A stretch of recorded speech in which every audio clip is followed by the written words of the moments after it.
two ways of viewing that. In other words, no matter what I do in life, I'm going to end up in the same spot. Two really significant ways of seeing that. One, cool, hands off. Nothing to worry about. I'm going to end up where I'm going to end up. Another way of looking at it is, wait a second, so my decisions have no bearing on my life? I can't decide things for myself? So I have no free will? So that means that, therefore, whether things turn out well or badly has nothing to do with me? So there's no reason to celebrate, there's no reason to be upset either. It's just, because the thing that bothers us so much is that we can have a meaning we have a life that just doesn't have any meaning to it. And if it's true that we're just like predetermined to end up in a certain spot and that therefore none of your decisions matter, I guess the upside to it is none of your decisions matter. So that means there's no responsibility. But then of course the downside is that none of your decisions matter. So why bother doing anything? Why bother getting out of bed in the morning? Why bother coming to school? Why bother going to work? Why bother talking to people? We don't do any of those things except that we believe that they have some kind of an impact on our lives, that they matter in some way. And by the way, hear how I'm asking that question. It's not, what's so lovable about you? It's, what's so lovable about you? There's something.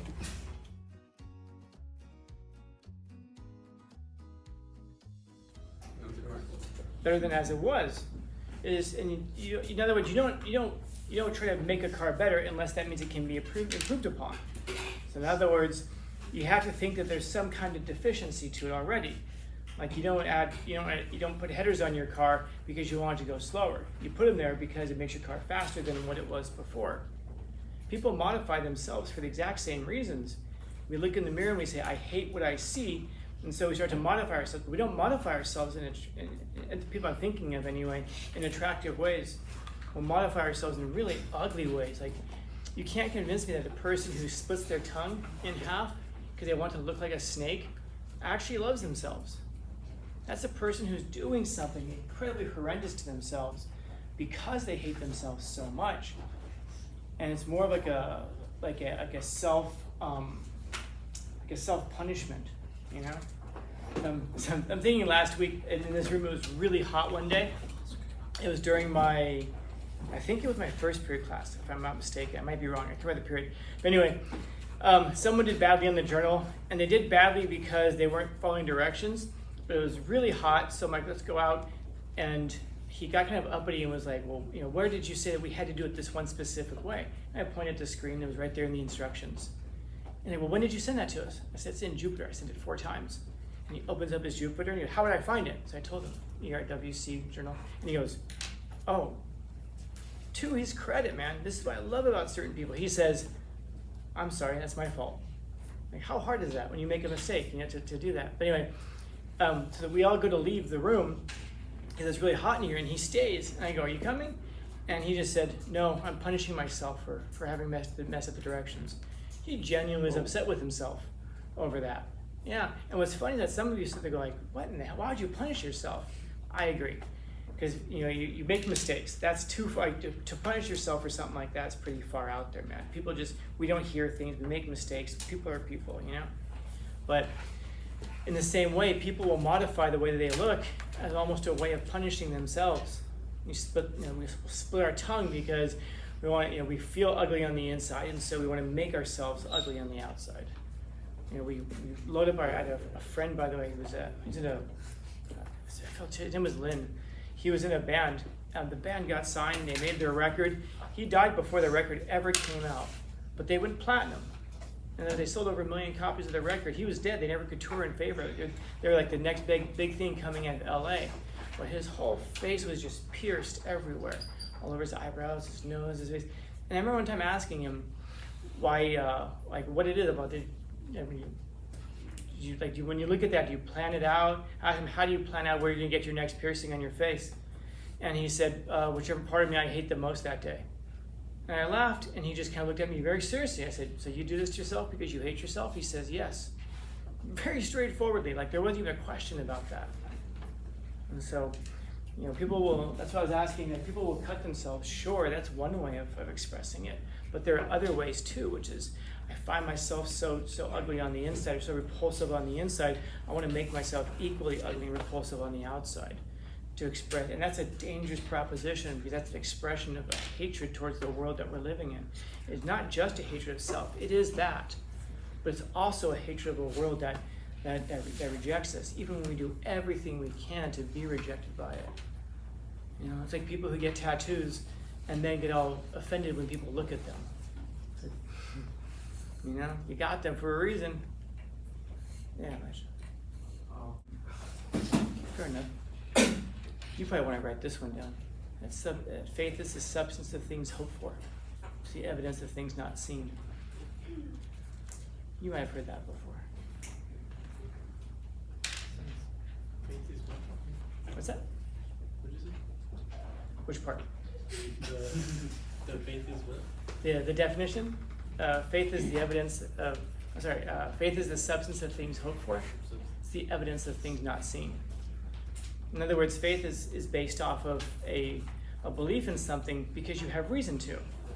So for example, I've never won the lottery before.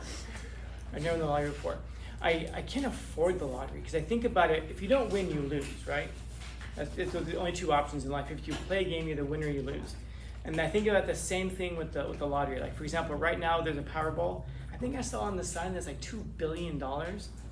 That's a lot of money. I can't afford to lose $2 billion. So I don't play the lottery because if I don't win it, I lose it, right?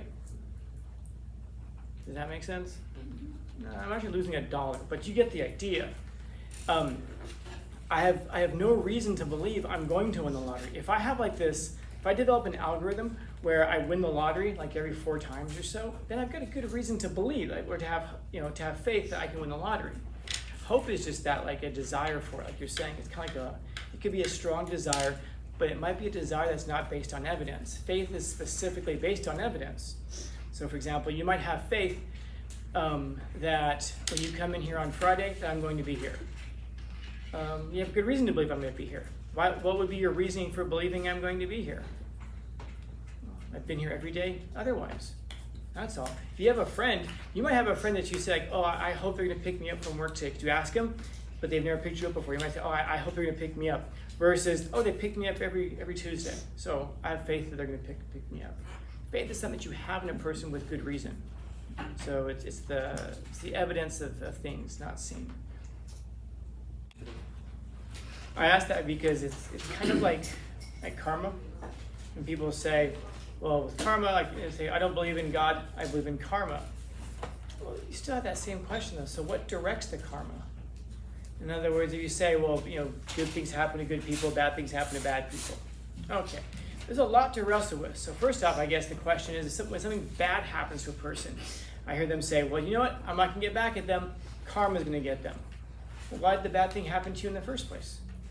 Did you do something else that means that you deserved that bad thing to happen to you? And if so, why are you mad at the person who did it to you? It was just karma. It was just the universe writing itself, right? Well, no, because I didn't do anything wrong. I thought bad stuff happened to bad people and good things happened to good people. If that's not the case, then karma doesn't make sense. But then also you have to start to rationalize, well, then there has to be like somebody or something who moves the universe in ways to make sure that good things happen to good people and bad things happen to bad people. In other words, there has to be an author to, kind of guiding the story. If there's such a thing as destiny, in other words, if we're going to end up where we end up no matter what, then there has to be somebody or something, a force or something that's guiding us in that no matter what we do, we end up there. These are the things that can keep you up all night. If you give them the proper thought, because it goes towards a meaning and a purpose. Because if you believe this idea that no matter what happens, there's 2 ways of viewing that. In other words, no matter what I do in life, I'm going to end up in the same spot. 2 really significant ways of seeing that. 1, cool, hands off. Nothing to worry about. I'm going to end up where I'm going to end up. Another way of looking at it is, wait a second, so my decisions have no bearing on my life? I can't decide things for myself? So I have no free will. So that means that therefore, whether things turn out well or badly, it has nothing to do with me. So there's no reason to celebrate. There's no reason to be upset either. It's just, because the thing that bothers us so much is that we can have a meaning we have a life that just doesn't have any meaning to it. And if it's true that we're just like predetermined to end up in a certain spot and that therefore none of your decisions matter, I guess the upside to it is none of your decisions matter. So that means there's no responsibility. But then, of course, the downside is that none of your decisions matter. So why bother doing anything? Why bother getting out of bed in the morning? Why bother coming to school? Why bother going to work? Why bother talking to people? We don't do any of those things except that we believe that they have some kind of an impact on our lives, that they matter in some way. Now think about, like, for example, if there's a class that you like. I would imagine, obviously some variables, but I would imagine that it's because you see some value in it. There's some purpose in it. There's some meaning in it. In other words, if you go to a class and you say, this is never going to help me. I don't even understand what we're talking about half the time. When am I ever going to need to know how to do this stuff? Or worse yet, the death knell of a human being. It's so boring. I'm just bored. If you're bored, man, it's your fault, because it isn't even just the subject you're engaged in. It's the things that are around you that are going on. If you can't entertain yourself with your own mind, you're in really bad company when you're alone. And so you have to find a way to make these things matter, even if you can't find a meaning. In other words, there is one somewhere, somehow. Like, why bother, I mentioned it early on, why bother studying language arts? Why do we do this whole thing in this English class? I mean, 12 years of it by the time you graduate. 12 years of your life, if you multiply all of the hours that you're in a class, and then multiply that, of course, if you did any homework or any projects or things outside, it's a lot of time in your life. At the end of this year, we're supposed to, is it the year? No, it's a semester. At the end of this semester, we're supposed to be in here for 60 hours. That's a lot of time, man. And if at the end of that, or even in the beginning of that, if we don't know why we're doing it, that's a guarantee for wasted time. Well, if I don't see any purpose in this, but I do see a purpose in being distracted or entertaining myself or wandering the hallways for 45 minutes at a hall pass. Because I guarantee you're going to get something out of the things that you find meaning in, and you'll get nothing out of the things that you don't have meaning for.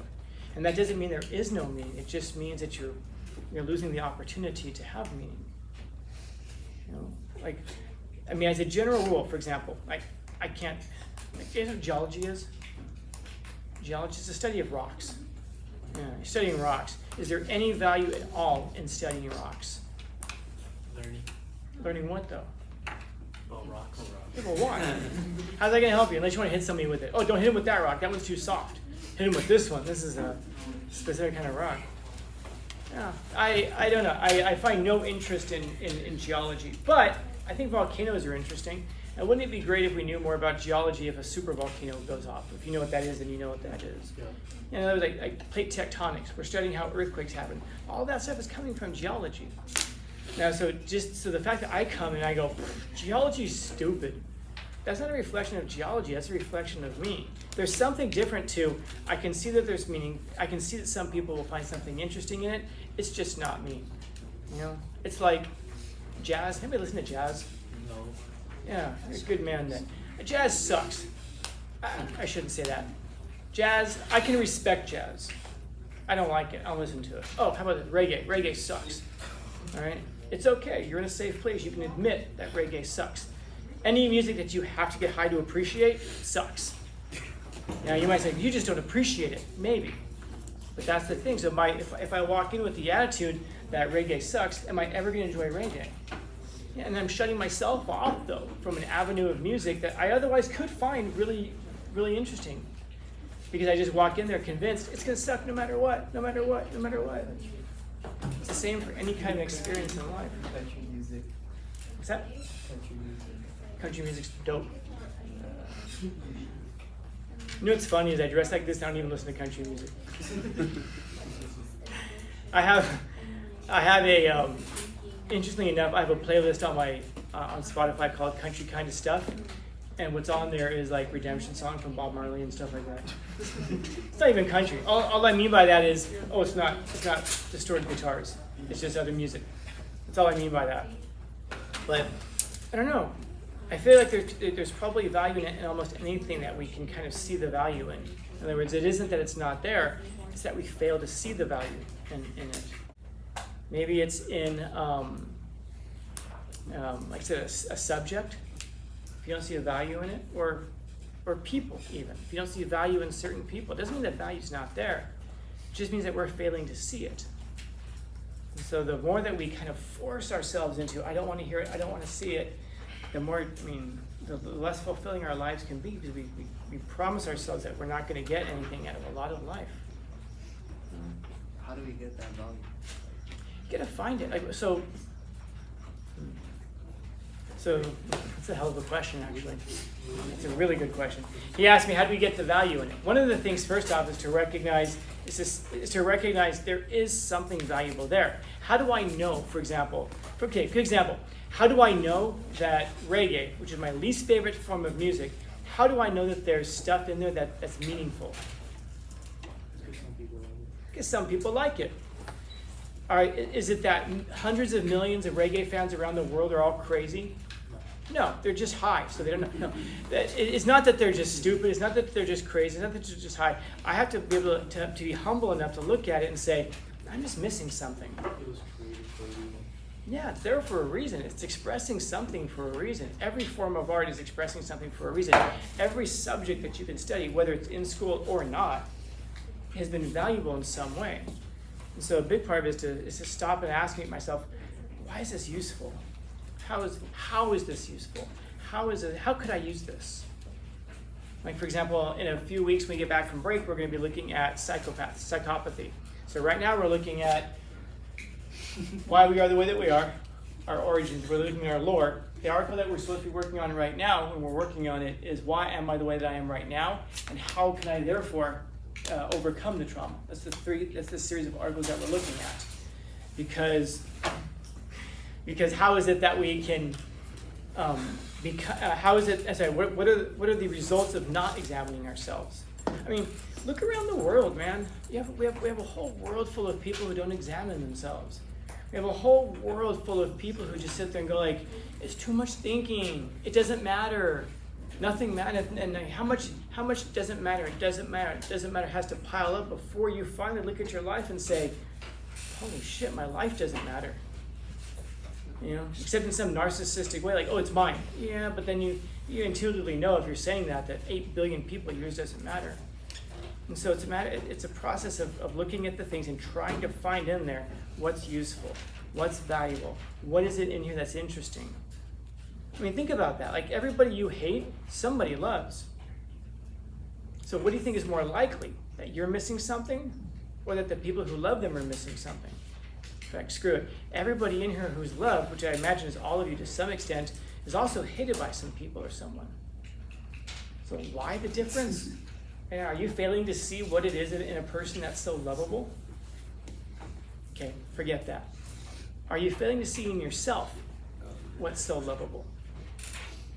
Because that was one of the questions. You have to love yourself, of course.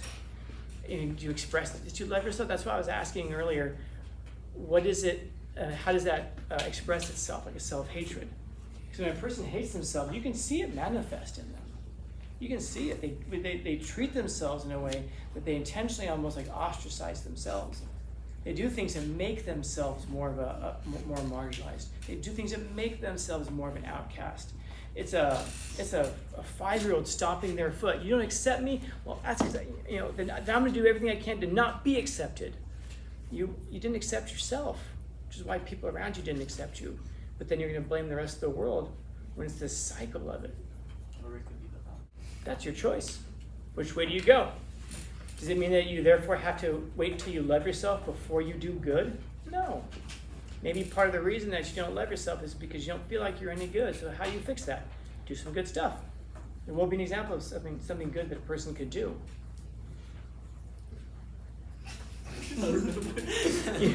You could laugh. You could laugh and tell jokes, whatever. In other words, you could do something to feel like you're positively contributing to the. Give Scanlon more flannels. You could give Scanlon more flannels. And by the way, hear how I'm asking you that question. It's not what's so lovable about you. It's what's so lovable about you. There's something. I promise you there's, even if you don't see, and that might be the way, by the way, a good thing to ask your parents at some point, or ask someone who actually knows you. What's so lovable about me?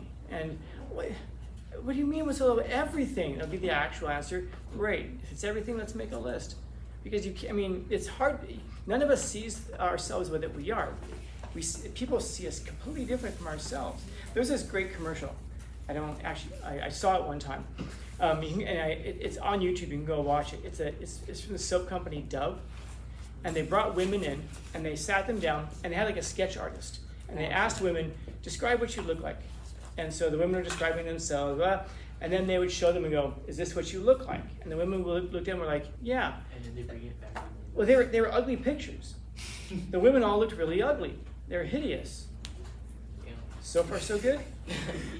Then they brought their husbands and boyfriends in. Describe what she looks like. And then they drew them out. And then they said, and the guys were just like beaming, like, yeah, that's her. That's her. When you put those two portraits next to each other, they looked nothing alike. What's it called? What's that? What's the ad called? It's Dove Soap. I'll see if I can find it, actually. I'm sure it's on YouTube. It'd be a cool thing to watch. And then the women were like all crying, like, oh my God, that's how he sees me? And by the way, what the guys were describing looked very much like what they look like in real life. It's just the girls who were so hard on themselves that they described themselves in these hideous ways. So it is hard sometimes to love yourself, but that's why I asked that question. What is? Because there's something in everybody, man. Because everyone in here is loved to some degree by somebody. And I promise you, there's something that's there. It's only because the roughness of our eyes that we can't see it. It's the roughness of our minds that we think it's not there. But it is, except for you. What? Nothing lovable about you. Questions, comments, concerns, complaints, criticisms, critiques.